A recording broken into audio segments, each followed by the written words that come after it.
High, আমি তুহি আর আমার একটা পাহাড়ি সিরিজের মিনি ব্লগে তোমাদের অনেক ওয়েলকাম। আমার এই ভিডিওটা কিন্তু তোমরা অবশ্যই পুরোটা দেখো। আজ ছিল সানডে আর আজকে আমার বাড়িতে আসার কথা ছিল গেস্ট।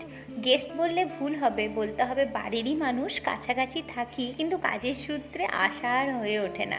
তো ভাবলাম একটু ঘরদোরগুলোকে বাগিয়ে নিই আর তোমাদের সাথেও একটু শেয়ার করে নিই। পার্সোনালিভাবে তো কখনো শেয়ার করা হয়নি। তো এই ছিল বেডরুম, এটা ছিল কিচেন আর এখানে একটু ঠাকুরের পোর্শন। তারপরে একদম জোর তোর মেলে আমি লেগে গেছিলাম রান্নার কাজে। আজ অনেকগুলো মেনু রান্না করব। তো প্রথমে মাছ ভাজা দিয়ে শুরু করলাম। আর মাছ ভাজতে আমার খুবই ভয় করে, তেল ছিটকোয় বলে। তো সব রান্না মোটামুটি কমপ্লিট হয়ে গেছে। তো আসুন আপনাদের সাথে শেয়ার করি।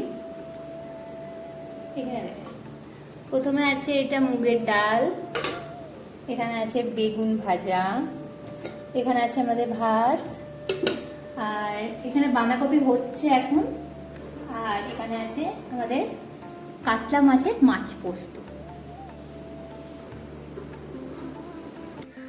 তারপরে আমরা খাওয়া দাওয়া কমপ্লিট করে নিলাম। আর তোমরা দেখতেই পাচ্ছ এসেছে আমার বাড়িতে তুফানদা আর ওর স্ত্রী। তারপরেই আমরা খেয়ে নিলাম কোল্ড ড্রিঙ্কস, যেটা ওরাই নিয়ে এসেছিলো। আমি অবশ্য এসব খাই না, আমি কম করেই নিয়েছিলাম।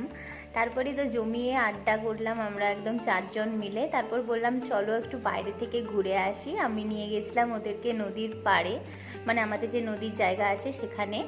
তো সেখানে গিয়ে ওদের খুব ভালো লেগেছিলো। ওরা যেহেতু রেনকে থাকে, জায়গাটা একটু উঁচুতে, তাই এই রিভারের ভিউ ওরা পায় না। তো আমি আর রিয়া মিলে অনেকটা মজা করেছিলাম জলের মধ্যে পা ডুবিয়ে। আর জলটা এত সুন্দর ঠান্ডা ছিল, মানে পুরো যেন পাগুলো ডুবিয়ে রাখলে পুরো রিফ্রেশিং হয়ে যাচ্ছিলো।